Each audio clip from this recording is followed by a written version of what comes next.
All right, guys, Brandon Coulter here, Major League Fishing Pro, Bass Angler Magazine. And a question I get all the time is about sponsorships. And how do I get more money? How do I develop? I want to be a professional, or I am a professional and I'm not getting as much as I want, or this or that, the other thing. And something I want to kind of touch on real quick is if you're a mid-tier or even a young pro or a pro. I'm not young, but I have been out there a long time. I actually started a little later in life. And you're trying to get that exposure. You're trying to get your name out there and all those things.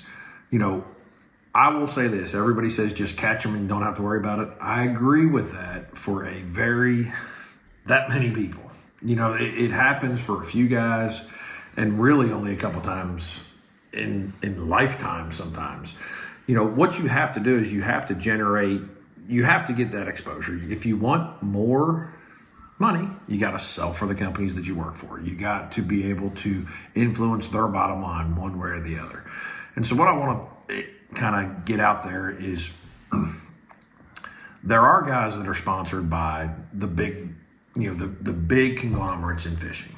So if you are sponsored by one of the big names, what they do is they have their own writers' conferences. They are generating their own media. So what they do is they then bring you in to help generate that media and to tell the fans tips, techniques, all those kind of things. That only happens for a handful of guys.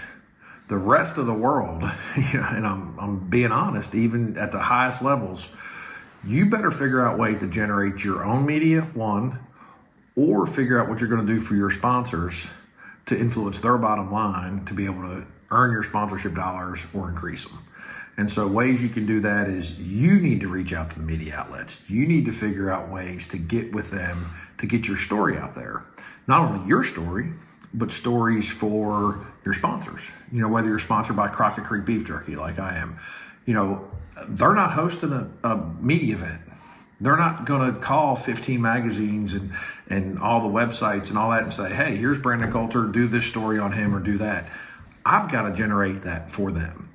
So I've got to figure out ways to do that. Or if it's not media based, you can also do it based on their customer base.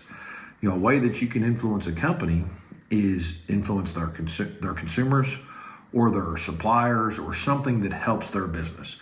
I remember one time I did a deal, and this is just, you have to think out of the box. It was a company and they wanted to increase safety on their floor.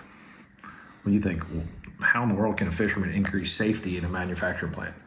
Well, we gave away a trip fishing. If you were so many days, safe, if you, without an accident, your name went into a hat and we drew for fishing trips. It was a plan I came up with. They loved it. I got paid, which is what was my goal. And they increased safety on their floor because people were trying to win that trip. So if you're not one of the top guys, figure out ways to get creative, whether it's with media or with your customers, and that'll help you get more money and get more sponsorship dollars.